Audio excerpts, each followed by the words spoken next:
বাজান গো আমার হযরত আলী ডেকে বলে, কাফেরের বেটা রে, তোর যদি সাহস থাকে খালি দাগটা পার হয়ে দেখা। এই কথা শোনার পর আমরের ভিতরে 19-20 শুরু হয়ে গেছে, থরথর করে কাঁপতেছে। আমার আল্লাহ পাক তখন আমরের কাঁধে থাকা, ওই আমরের কাঁধে থাকা বিশাল তরবারিটাকে কাঠের তক্তা বানায়া দিয়েছে। আরো জোরে বলেন সুবহানাল্লাহ। এইবার আমর যখন এক পা দুপা করে দাগ বরাবর আসতে চায়, হযরত আলী শুধু তরবারিটা নিয়া আমরের কাঁধ বরাবর ঠেকাইছে। কাঁধের তরবারি ঠেকাইতে দেরি, আল্লাহ দেহ থেকে কাল্লাটা ফালাইতে দেরি করে নাই। বলেন আল্লাহু আকবার। আরো জোরে বলেন আল্লাহু আকবার। যে জালেম রসুলের কাল্লা নিতে চায়, হযরত আলীকে দিয়া ওই জালেমের দেহ থেকে আল্লাহ কাল্লা নিশ্চিহ্ন করে দিয়েছে। কথা বলেন ঠিক কিনা?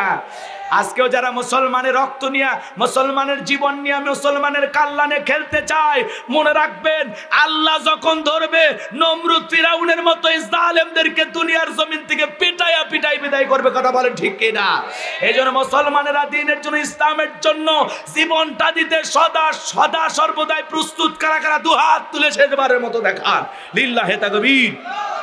আপনি স্বপ্নে যখন ঘুমের মধ্যে ছিলেন, তখন আপনি স্বপ্নে দেখেন এমন বিশাল একটা মূর্তি, যে মূর্তির পা জমিনে, মাথা আসমানে। ডানের দিকে তাকাচ্ছেন, তার দেহ দিয়ে পুরো পৃথিবীটা ঢাকাইছে। বামের দিকে তাকাইছেন, পুরো দেহটা ঢাকায় রাখছে। আর এই মূর্তির পাটা বানানো ছিল মাটি দিয়ে। কি দিয়ে? এই যে হাঁটু থেকে কোমর পর্যন্ত এটুকু বানানো ছিল লোহা দিয়ে। এরপরে থেকে কাঁধ পর্যন্ত ছিল রূপা দিয়ে বানানো। আর এই মূর্তির মাথাটা ছিল স্বর্ণ দিয়ে বানানো। তখন এই কথা শুনে বাদশা বলতেছে, এই রে ভাই, আপনি যেভাবে স্বপ্নের কথা বলতেছেন মনে হয় আপনি আমার পাশেই শুয়েছিলেন। আল্লাহু আকবার বলেন।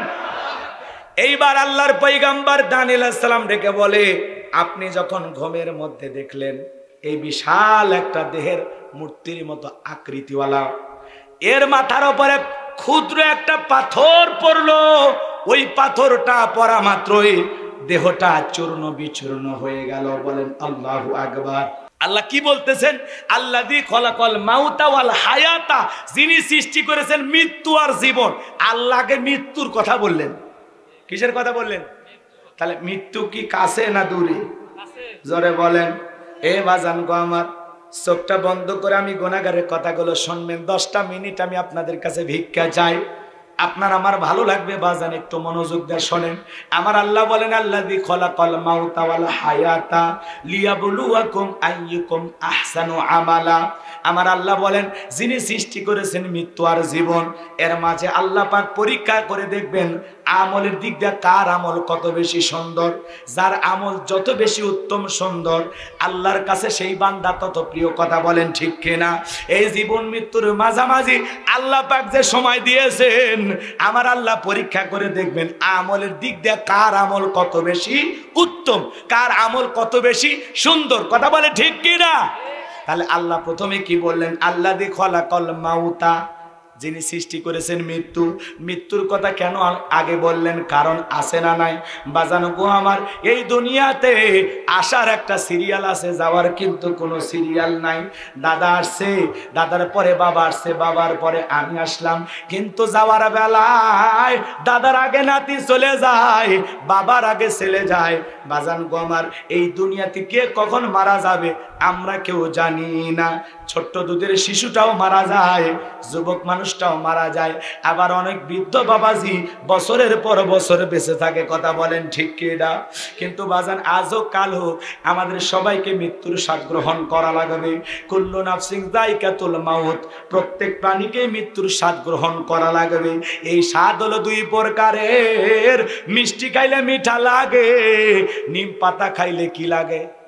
তিতা লাগে, মিষ্টি খাইতে যেমন মিঠা লাগে, নিম পাতা খাইতে যেমন তিতা লাগে, ইমানদারের মৃত্যু হলো মিঠা মৃত্যু। সুবহানাল্লাহ কোন। মৃত্যুটা কিভাবে হবে বাজার? যে ইমানদার আল্লাহর বান্দা, যে নেক আমল করবে, তার মৃত্যুটা খুব সহজ ভাবে হবে বাজান গো আমার। একটা মায়ের কোলে সন্তান দুধ পান করতে করতে যেমন ঘুমের মধ্যে চলে যায়, একজন খাঁটি মুমিনের মৃত্যু তেমনি ভাবে হবে, দুনিয়ার থেকে চলে যাবে, টেরও পাবে না। বলেন আল্লাহু আকবার।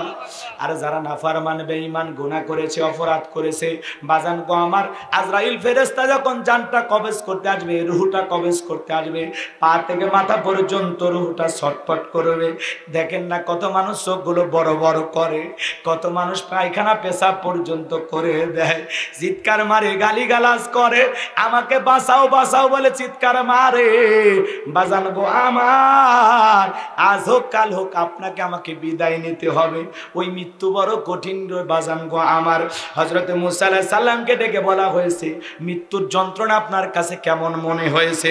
হযরত মুসা আলাইহিস সালাম ডেকে বলে, একটা জ্যান্ত ছাগলের গা থেকে চামড়া খসাইলে ছাগলের যেমন কষ্ট হয়, আমার কাছে মৃত্যুর যন্ত্রণা তেমনি কষ্টকর মনে হয়েছে। বলেন আল্লাহু আকবার। বাজান গো আমার, মৃত্যু আপনার আমার আসবে, আমরা কেউ আল্লাহর দুনিয়ায় চিরকাল বেঁচে থাকবো না। আইনামা তাকুনু ইদরিকুমুল মাউতু ওয়ালাউ কুনতুম ফি বুরুজিম মুশাইয়াদা।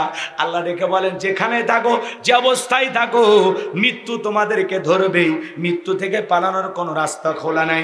ওই মৃত্যু বড় কঠিন বাজার, মৃত্যুর যন্ত্রণা আপনি আমি সহ্য করতে পারবো না। বিশ্বনবীর ইন্তেকালের সময়টা কেমন ছিল জানেন? নবীজি আমার অসুস্থ, কয়েকদিন ধরে জ্বর। মৃত্যুর আগে বিশ্বনবী একটু সুস্থতা লাভ করতেছেন, এমন সময় জিবরাইল দরজায় এসে নবীজিকে সালাম দিলেন। আমার নবীজি তখন তার রানটা, মাথাটা আম্মাজান আয়েশার কোলে দিয়ে শুয়ে আছেন। সুবহানাল্লাহ বলেন। জিবরাইল এসে বলে, নবী গো, আপনি যদি অনুমতি দেন আমি ভিতরে প্রবেশ করব। তবে আমার সাথে আজকে আরেকজন অতিথি এসেছে, যেই ফেরেশতা জীবনে কোনোদিন কারো কাছে যাওয়ার আগে অনুমতি চায় না। আজকে আমার সাথে আরেকজন ফেরেশতা আসমান থেকে এসেছে, তার নাম হলো আজরাইল, মালাকুল মউত। আপনি যদি অনুমতি দেন আমরা ঘরে প্রবেশ করব। হযরতে ফাতেমা ওয়াজরে চোখের পানি ছেড়ে দিয়ে কান্না করতেছেন। নবী ডেকে বলে, ফাতেমা যাও যাও, দরজা খুলে দাও।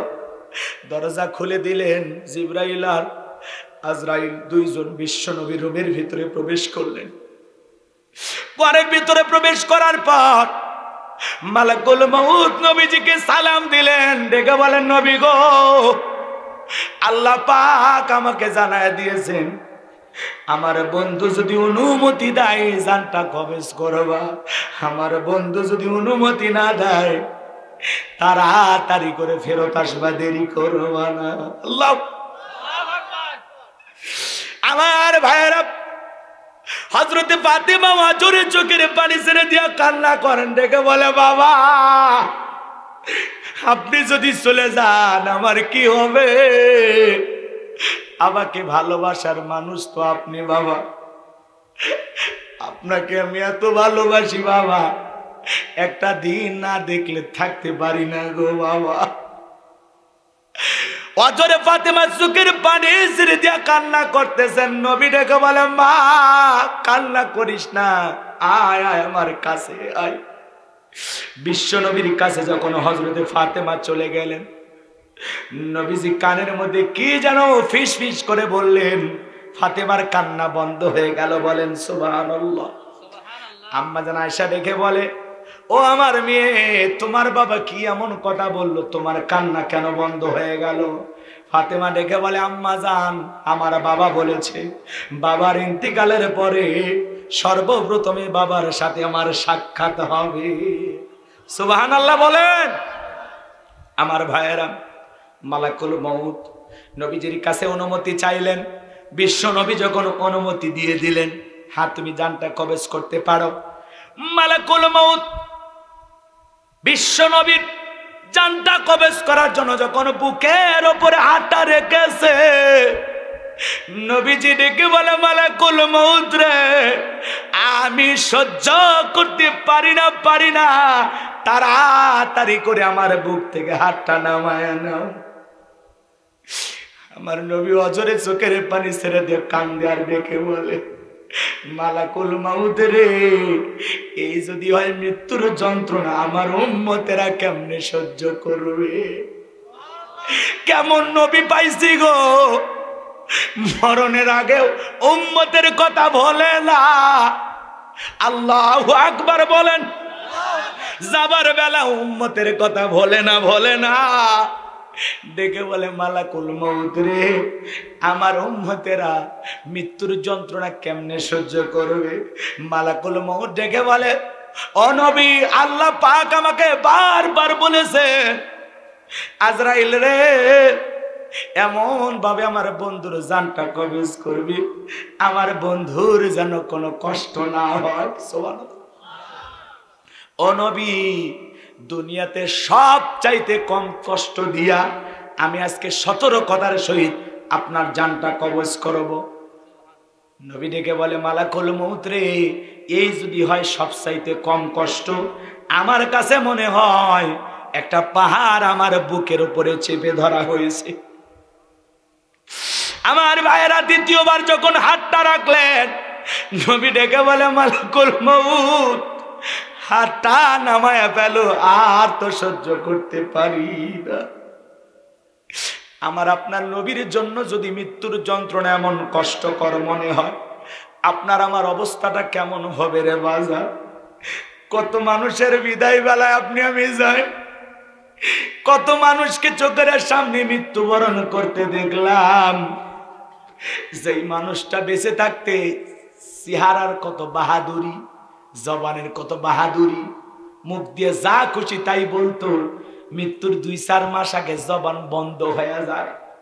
এই মুখ দিয়ে কত খাবার খাইতো, বিদায় বেলায় সন্তানেরা চিনির মিশ্রির শরবত গুলা মুখের ভিতরে তুলে দেয়, তারপরেও খাইতে পারে না, গালসি বেয়ে বেয়ে পড়ে যায়। কত মানুষের মৃত্যুর যন্ত্রণা, যাবার বেলার দৃশ্য কি আপনারা দেখেন নাই? সেখান থেকে আপনাকে আমাকে শিক্ষা গ্রহণ করার দরকার আছে না নাই? এ শিবগঞ্জের যুবকেরা, আল্লাহ রাব্বুল আলামিন বলেন, আল্লাযী খলাকাল মাউতা ওয়াল হায়াতা, যিনি সৃষ্টি করেছেন মৃত্যু আর জীবন। যাবার কোনো সিরিয়াল নাই, যখন তখন তোমার আমার বিদায়ের ঘন্টা বাজতে পারে। কত যুবক পরীক্ষা দিয়েছে, রেজাল্ট বের হবে কালকে রেজাল্টটা বের হবে, আজকে মারা গেছে। কত যুবক বন্ধু বান্ধব নিয়া কক্সবাজার ঘুরতে গেল, কিন্তু বাড়িতে লাশ হয়ে ফেরত আসলো। কথা কন না কেন? যুবক, তুমি আমি 3-4 দিনের সফরে যখন বের হই, তোমার আমার একটা ব্যাগ থাকে, ওই ব্যাগের ভিতরে কি থাকে? মোবাইল, চার্জার, প্রেমিকার ডায়েরি।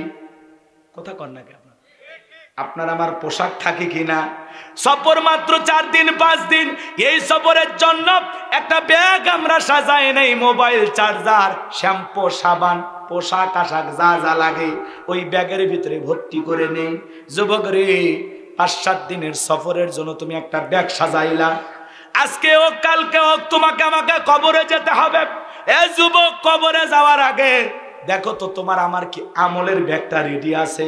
দেখো তো ওই আমলের ব্যাগের ভিতরে নামাজ আছে কিনা, যাকাত আছে কিনা, দান খয়রাত আছে কিনা, পিতামাতার সাথে ভালো ব্যবহার করেছো কিনা, স্ত্রীর সাথে ভালো ব্যবহার করেছো কিনা, পাড়া প্রতিবেশীর সাথে ভালো আচরণ করেছো কিনা, দেখো তো রবের বিধান মোতাবেক এই জমিনে চলেছো কিনা। কবরে যাওয়ার আগে, সওয়াল জবাব দেওয়ার আগে, রবের সামনে দাঁড়ানোর আগেই, মৃত্যু আসার আগেই একটু নিজের জিন্দেগিতে কি কি করলাম একটু হিসাব নিকাশ করে করা আছে না নাই? জোরে বলেন, হিসাব নিকাশ করার দরকার আছে না নাই? যদি আমলের ব্যাগের দিকে তাকায়, নামাজ পড়ি নাই, রোজা রাখি নাই, চলাফেরা ঠিক নাই, ব্যবহার ঠিক নাই, মা বাবার মনে কষ্ট দিয়েছি, খারাপ ব্যবহার করেছি, এই জন্য যুবক রে, তোমাদের পায়ে হাত দিয়ে অনুরোধ করে বলে যায় ওই কবর বড় কঠিন জায়গা, ওই কবরে তোমাকে আমাকে যেতে হবে। আমার নবীজি বলেছেন যে কবরে চলে গেল তার চাইতে অসহায় আর কেউ নাই। ইন্নামাল কুবুরু রাউযাতুম মিন রিয়াদিল জান্নাহ আও হুফরাতুম মিন হুফারিন নার, রাহু তিরমিজি। বিশ্ব নবী ডেকে বলেন যে ব্যক্তির আমল ভালো, মৃত্যুর সঙ্গে সঙ্গে আল্লাহ রাব্বুল আলামিন তার কবরটাকে জান্নাতের বাগান বানায় দিবেন, সুবহানাল্লাহ বলেন। আর যে ব্যক্তির আমল খারাপ, মৃত্যুর সঙ্গে সঙ্গে তার কবরটা হয়ে যাবে জাহান্নামের আগুনের গর্ত। বাজান গো আমার, ওই কবর বড় কঠিন জায়গা। কারো কবর যদি একবার জাহান্নামের গর্ত হয়ে যায়, তার কিন্তু বাঁচার কোনো উপায় নাই। নবীজি আমার এক জায়গায় বসা, জিবরাইল এসলেন আসমান থেকে, এসে বলে নবী গো এই মুহূর্তে একটা আওয়াজ হইল, সেই শব্দ কি আপনার কান পর্যন্ত পৌঁছেছে? বিশ্ব নবী ডেকে বলে হ্যাঁ, এই মুহূর্তে আমি একটা অদৃশ্যের আওয়াজ শুনতে পাইলাম। জিবরাইল ডেকে বলে নবী গো আজ থেকে ৭০ বছর আগে আল্লাহ রাব্বুল আলামিন জাহান্নামের গর্তের মুখে একটা পাথর ছেড়ে দিয়েছে, এই মাত্র এই পাথরটা গিয়ে জাহান্নামের তলদেশে পৌঁছাইলো। এ বাজান গো আমার, একটা জাহান্নামের গর্তের মুখে ফেলে দেওয়া পাথর যদি নিচে পৌঁছাইতে ৭০ বছর সময় লাগে, আল্লাহ না করুক, আল্লাহ না করুক, আপনার আমার গুনাহের কারণে, অপরাধের কারণে আসমান জমিনের মালিক বেজার হইয়া একবার যদি জাহান্নামের গর্তে ফেলে দেয়, আপনার আমার বাঁচার কিন্তু কোনো উপায় নাই। দুনিয়ার আগুনের চাইতে ওই জাহান্নামের আগুনের পাওয়ার হলো ৭০ গুণ বেশি। আযাব সহ্য করার মতো শক্তি আপনার আমার দেখে নাই। এ বাজান গো আমার, এই জন্য কবরে যাওয়ার আগে নেক আমল করে যেতে হবে। এই জন্য আল্লাহ পাক বলেন আল্লাযী খালাকাল মাউতা ওয়াল হায়াতা লিয়াবলুয়াকুম আইয়ুকুম আহসানু আমালা। আমি আল্লাহ সৃষ্টি করেছি মৃত্যু আর জীবন, এর মাঝামাঝি যে সময়টা আমি আল্লাহ পাক দিলাম, আমি আল্লাহ পরীক্ষা করে দেখব আমলের দিক দিয়ে কার আমল কত বেশি সুন্দর। যার আমল সুন্দর তার আখিরাত সুন্দর, যার আমল খারাপ তার কপালে অপেক্ষা করতেছে দুঃখ যন্ত্রণা। কথা বলেন ঠিক কিনা? ফামাই আমাল মিসকালা যাররাতিন খায়রান ইয়ারা ওয়া মাই আমাল মিসকালা যাররাতিন শাররান ইয়ারা। আল্লাহ বলেন বান্দারে, আল্লাহর এক বান্দা ইমাম সাহেব মারা গেছে, 10 মাস আগে তাকে কবরে শায়িত করা হয়েছে, বৃষ্টি পানি হয়ে কবরটা কাদা মাটিতে থেকতাকা হয়ে গেছে। ছেলেদেরকে বন্ধু বান্ধবদের স্বপ্নে দেখায় আমি বড় বিপদে আছি, আমাকে একটু কবর থেকে তোলো। সবার কথা শুনে আমার ভাইয়েরা এলাকাবাসীর সাথে পরামর্শ করে আল্লাহর গোলাম ইমাম সাহেবকে যখন কবর থেকে তোলা হলো, এ বাজার 10 মাস আগে যেমন লাশটা ছিল লাশটা তেমনই আছে, দেহটা পচেও নাই গলেও নাই। বলেন আল্লাহু আকবার। নেক আমলের মেডিসিন নিয়ে কবরে চলে গেছে। আল্লাহ রাব্বুল আলামিনের যারা প্রিয় বান্দা হয়ে কবরে চলে যাবে বাজার, ওই কবরে যদি আমল নিয়ে যাইতে পারি, কবর আপনার আমার সাথে ভালো ব্যবহার করবে। যদি আমল না নিয়ে যেতে পারি, কবর হবে যন্ত্রণার কারখানা। বিষাক্ত সবল সাপ কবরে থেকে সবল মারবে, পা থেকে মাথা পর্যন্ত বিষের যন্ত্রণায় দেহটা জ্বলে যাবে। এ বাজান, ওই কবরে থাকা অন্ধ ফেরেশতা চোখে দেখে না, কানে শোনে না, বিশাল বড় একটা হাতুড়ি নিয়ে দাঁড়ায় থাকবে। কবরে রাখা মাত্রই বাজান গো আমার, যারা অপরাধী গুনাহগার ওদের মাথার উপর একটা আঘাত করবে, মাথাটা চূর্ণ বিচূর্ণ হয়ে যাবে। আবারও আঘাত করবে, আবারও মাথাটা চূর্ণ বিচূর্ণ হয়ে যাবে। এই হাতুড়িটা মারার পরে ওপর পর্যন্ত নিয়ে যাইতে যে সময়, এর মধ্যে আল্লাহ পুরো মাথাটা আবারও সেট করে দেবে, আবার মারবে, মাথা চূর্ণ বিচূর্ণ হয়ে যাবে। আবার যখন হাতুড়িটা তুলবে, আবারও চূর্ণ বিচূর্ণ হয়ে যাবে।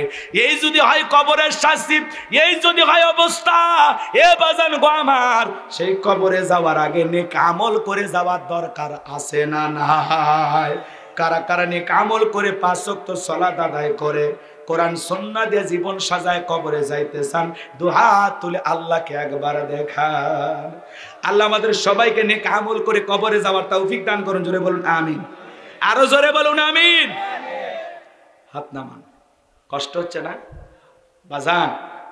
মৃত্যু আসবে, যেতে হবে। কি নিয়ে যাচ্ছি কবরে একটু ভাবার দরকার আছে না? যুবক, পায়ে হাত দিয়ে অনুরোধ করব, ঘুমানোর আগে 2টা মিনিট বালিশে মাথা রেখে চিন্তা করো, আজকেই যদি তোমার আমার মৃত্যু হয়ে যায়, মনে করো তুমি আমি মারা গেছি, লাশটা বের করা হচ্ছে, আত্মীয় স্বজন পিতা মাতা ভাই বোন কান্নাকাটি করতেছে, সবাই তোমার আমার লাশটা ঘিরে আছে। দেহে রঙিন পোশাক খুইলা সাদা কাপড়ের মধ্যে মোড়াইয়া কবরে রাখা হচ্ছে। এরকম একটু ভাবো ভাবো যে মারা গেছি, মারা গেলে কি হবে, কবরে রাখার পর আমার কি হবে, আমি কতটুকু আমল করেছি, আমি কবরের সলজব দিতে পারবো, আমার কি আমলের পাল্লাটা ভারী হয়েছে, আমি কি জান্নাতি হতে পারবো। একটু হিসাব নিকাশ করে এই জমিনে চলার দরকার আছে না? কিন্তু আমরা তো বেহিসাবি ছিল, নামাজ নাই, রোজা নাই, হজ নাই, যাকাত নাই, দান নাই, খয়রাত নাই, ভালো ব্যবহার নাই, মুখের যা খুশি তাই করে যাচ্ছে, চলা ফেরা এমন খারাপ, শয়তান আমার চাইতে ভালো। কথা কোন লেখা আপনার আছে না এরকম মানুষ? তো আপনাদের এলাকায় নাই। তো যাই হোক, এই যে আমি আর আগে এদিক খেয়াল করেন দুইটা ঘটনা বললাম, তখন কিন্তু লোকজন কেউ ওঠেনি, কয় হুজুর ভালোই ওয়াজ করতেছে। এখন একটু মৃত্যুর কথা, কবরের কথা বলতেছি, তখন আর ভাল লাগে না, কয় হুজুর ভয় দেখাচ্ছে। আর একা একা কবরে কেমনে থাকবেন, কি হবে আপনার আমার অবস্থা, একটু একটু চিন্তা করার দরকার আছে না? নাই এত মানুষের জানাজায় গেলাম, কালকে আমার জানাজা হতে পারে, আমি কি নিয়ে রওনা করব, আমার পরকালের সফরটা সহজ হবে না কঠিন হবে, একটু চিন্তা করার দরকার আছে না? খবর নাই, মরার পরে যা হয় হবে, কবরে আবার কে দেখতে যাবে, আছে না স্লোগান? আরে ভাই, যার মাথা তার ব্যথা। আপনার আমার কবরে যদি অবস্থা খারাপ হয়, আল্লাহ না করুক, আল্লাহ না করুক, কবরের ভিতরে যদি জাহান্নামের আগুন জ্বলে, আপনার পাড়া প্রতিবেশী কষ্ট পাবে? কথা বলেন না, আপনার ছেলে মেয়ে কষ্ট পাবে? যার কবরের যন্ত্রণা, যার কবরের কষ্ট, যার কবরের দুঃখ যাতনা, তাকেই সহ্য করতে হবে। কথা কয় টাকা? আমার এই হাতটা যদি আগুনে পুড়ে যায়, যন্ত্রণা যদি হয়, আপনার কি মনে হয় আমার আত্মীয় স্বজন যন্ত্রণা ভোগ করবে? হ্যাঁ, এই যে আগুনে ঝলসে যাওয়া রোগীগুলো বা ইউনিটে ভর্তি হয়ে থাকে, ওদের কাছে যায় জিজ্ঞাসা করেন, আগুনে জ্বলে পুড়ে যন্ত্রণাটা কত কঠিন। কথা বলে না? এ দুনিয়ার সামান্য আগুনে যদি হাত পা পোড়া যায়, দেহটা একটু ঝলসে যায়, কত কষ্ট হয়। আর জাহান্নামের আগুন 3000 বছর জ্বালাইয়া আগুনের কালার কৃষ্ণ বর্ণ, অন্ধকার রাত্রির মতো ধবধবে কালো আগুন, দেহটার উপরে যখন পড়বে, দুনিয়ার আগুনের চাইতে 70 গুণ স্পিরিট পাওয়ার বেশি। কেমনে সহ্য করব? কি হবে আপনার আমার? অনেকে বলতেছেন হুজুর টেনশন, আমি জান্নাতে যাব। আলহামদুলিল্লাহ, খুবই ভালো নিয়ত, কিন্তু জান্নাতে যেতে চাইলেই তো হবে না। আল্লাহ বলেন আহসানু আমালা, কে কেমন আমল করছে আমি আল্লাহ ওইটা দেখব। আপনার আমল সুন্দর, আখিরাত সুন্দর। আমল বরবাদ ভেজাল, অবশ্যই আপনাকে শাস্তি ভোগ করতে হবে। তো যাই হোক, আর কথা বাড়াবো না, আপনারা ওটা বসা করতেছেন, আর সামনের দিকে না যায়, দোয়া করে দিই নাকি বলেন? হ্যাঁ, বলাই লাগবে? আচ্ছা, তাহলে একটু ওয়াদা দেওয়া লাগবে, পারবেন? যুবক তোমরা যারা আসো, দাড়ি কাটছো, আজকের মাহফিল থেকে কি 2-1 যুবক পাওয়া যাবে যে হুজুর এই ভোরগাটা এই মসজিদের মাহফিলে আপনার সামনে ওয়াদা দিলাম, হুজুর জীবনে কোনো দিন আর দাড়িটা কাটবো না, রসুলকে ভালোবেসে আমি দাড়ি রাখবো, এরকম কি কোনো 2-1 যুবক পাওয়া যাবে যে হুজুর আমি রাখবো ইনশাল্লাহ, ওয়াদা দিলাম? ও কলিজার যুবক ভাই, কারা কারা পারবা? 2-1 হাত তুলে বলো, হুজুর ওয়াদা দিলাম, আজকের মাহফিল থেকে শপথ গ্রহণ করলাম, যতদিন বেঁচে থাকবো আমি আর দাড়িতে বিলেট লাগাবো না। কে আছে? কে আছে? নাই নাই কেউ? কই? আলহামদুলিল্লাহ। কোন যুবক দেখি? হ্যাঁ, আপনি রাখবেন তো ইনশাআল্লাহ?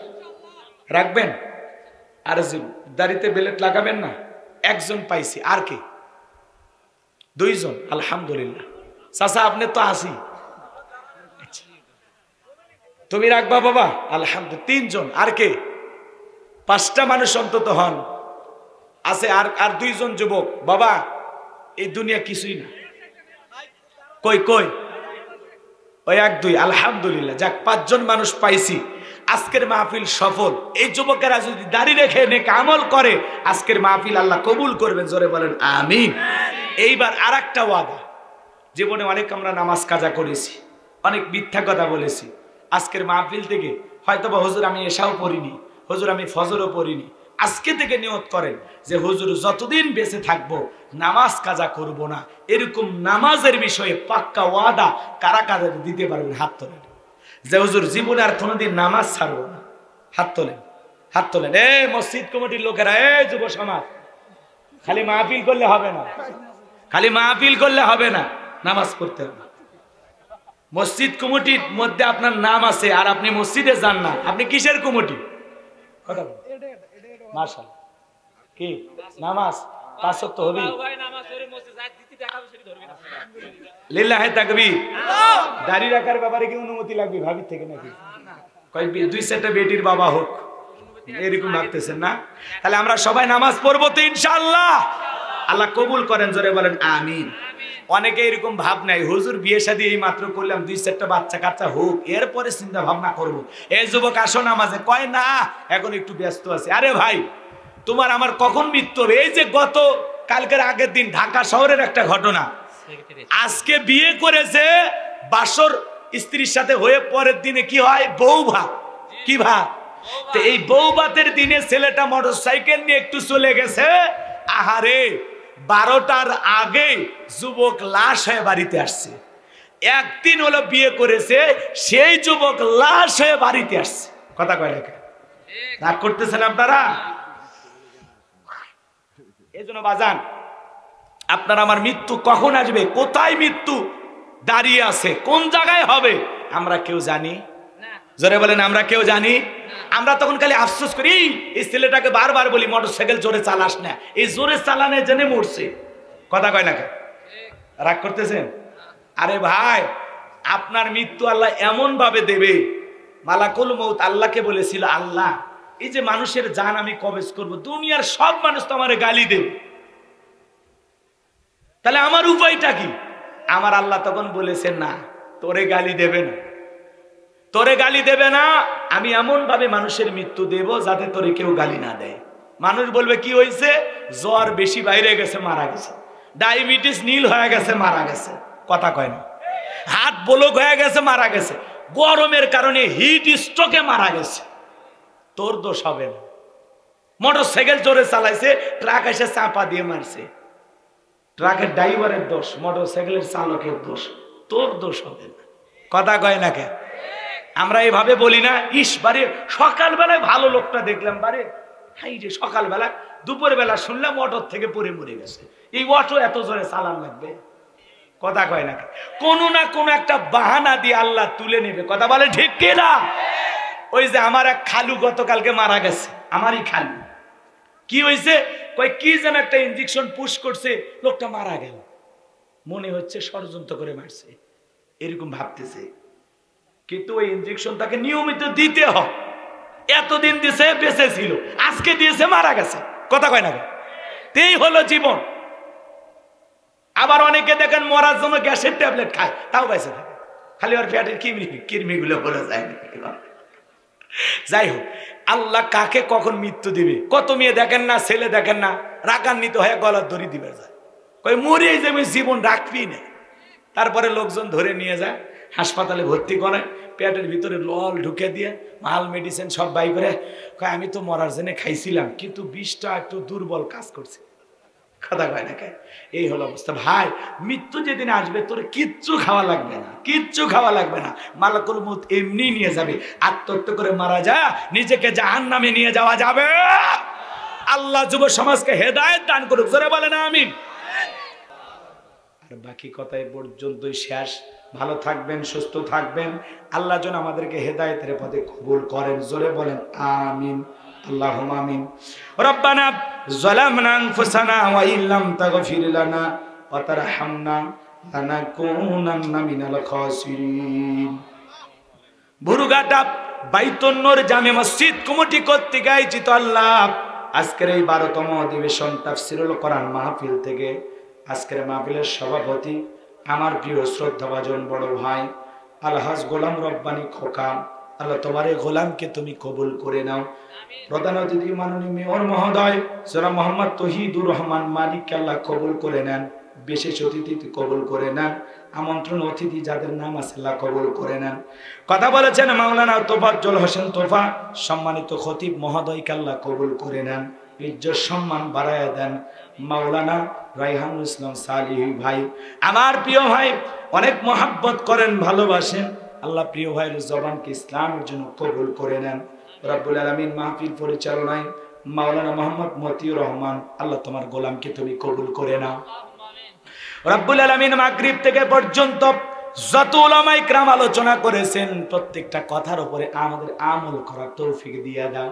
রব্বুল আলামিন আমরা যারা হাত তুলে ধরেছি, অনেকের মা নাই বাবা নাই, এতিম বানায় কবরে চলে গেছে। যে জনম দুঃখিনী মা 10 মাস 10 দিন গর্ভে ঠাই দিয়েছে, সন্তান যখন মায়ের গর্ভে আসে 3-4 মাস মা খাইতে পারে না, আমার বমি বমি হয়। 6-7 মাস যখন হয়ে যায় সন্তানটা বড় হয়ে নাড়াচাড়া করে। 8-9 মাস যখন হয়ে যায় সন্তান পেটের ভিতরে এতটা বড় হয়ে যায়, এতটা নাড়াচাড়া করে, সারা রাত মা না ঘুমাইয়া জায়গা থাকে। সন্তান ডেলিভারি যখন সময় হয়ে আসে, গভীর নিশীতে মা বাবার 2টা পা জড়াইয়া কান্দে। মায়ের চোখের পানি যখন বাবাকে স্পর্শ করে, বাবা ঘুম থেকে উঠে বলে, বিবি এত রাত্রি বেলায় কেন তুমি কান্না করো, কি হয়েছে তোমার? মা ডেকে বলে, স্বামী কত মহিলা সন্তান জন্ম দিতে গিয়ে মারা যায়, আমি যদি মারা যাই আমাকে মাফ করে দিও গো স্বামী, দীর্ঘদিন সংসার করলাম, ভুল বেয়াদবি মাফ করে দিও, তোমার মনের মতো বউ হতে পারি নাই, আমি তো চেষ্টা করেছি মাত্র গো স্বামী, এই নাও সংসারে চাবি বুঝাইয়া দিলাম, বেঁচে থাকলে আবারও দেখা হবে। এই কথা বলে মা ধাইমার ঘরে চলে যায়। প্রসবের যাতনায় মা দাঁত মুখ কামড়ায়, চোখ দিয়ে পানি পড়ে যায়। একটা সন্তান জন্ম দিতে গিয়ে মা ছোট্ট বালতির মতো 1 বালতি রক্ত শরীর থেকে ঢেলে ফেলে দেয়। কত মা জ্ঞান হারায় ফেলে। কিছুক্ষণ পরে যখন মা হুঁশ ফিরে পায়, সন্তানটাকে কোলের মধ্যে নিয়ে গালে মুখে চুমা খায় আর বলে, বাসাদন বেঁচে থাক, আল্লাহ তোরে বড় মানুষ বানাক। যে মা 2-2.5 বছর বুকের দুধ পান করাইলো, নিজে না খায় আমাদের মুখে খাবার তুলে দিল, ওই জনম দুঃখিনী মা যাদের কবরে, মায়ের কবর জান্নাতের বাগান বানায় দেন। যে আদরের বাবা মাতার ঘাম পায়ে ফেলে রিক্সা ভ্যান চালায়, চাকরি কইরা, ব্যবসা বাণিজ্য কইরা, জায়গা জমি বাড়ি ঘরে সব দিয়ে কবরে ঘুমায়, ওই বাবার কবরে আর সবটুকু পৌঁছায় দাও, কবরগুলো জান্নাতের বাগান বানায় দেন। রব্বির হামহুমা কামা রব্বায়ানি সগীরা, ওগো রব্বির হামহুমা কামা রব্বায়ানি সগীরা। পিতামাতা যাদের বেঁচে আছে আল্লাহ পিতামাতার খেদমত করে, পিতামাতার মুখে হাসি ফোটায়া জান্নাত অর্জন করার তৌফিক দিয়ে দেন। আমাদের সকলের মা বাবার সাথে ভালো আচরণ, উত্তম ব্যবহার করার তৌফিক দিয়ে দেন। পরিবার পরিজন যারা এই ভোরঘাটা রাস্তার পারে, বাঁশের ঝাড়ে, পুকুর পারে যত কবরস্থান আছে, সমস্ত কবরবাসীর কবর আযাবগুলো মাফ করে দাও, কবরগুলো জান্নাতের বাগান বানায় দাও। আমরা নফসের তাড়নায় পড়ে, দুনিয়ার মোহাব্বতে পড়ে, দিনের আলোতে রাতের আধারে গোপনে প্রকাশ্যে অনেক গুনাহ করেছি আল্লাহ। আমাদের সকলের জানা অজানা, ছোট বড়, গোপন প্রকাশের তামাম জিন্দেগির গুনাহগুলো মাফ করে দাও। তুমি যদি ফিরায় দাও এ আল্লাহ, আমরা কার কাছে যাব? তুমি ছাড়া আমাদের যাবার কোনো জায়গা নেই। আমি ছাড়া তোমার বান্দার অভাব নাই, তুমি ছাড়া তোমাদের আর কোনো আল্লাহ নাই। আমরা গুনাহগার, তুমি গাফফার, তুমি মনিব, আমরা সবাই তোমার গোলাম। আল্লাহ আমাদের সকলের তামাম জিন্দেগির গুনাহগুলো মাফ করে দাও। বাকি জীবন গুনাহমুক্ত জীবন যাপন করার তৌফিক দিয়ে দেন। আল্লাহ অনেক অপরাধ করেছি আমরা, অনেক অনেক ভুল করি।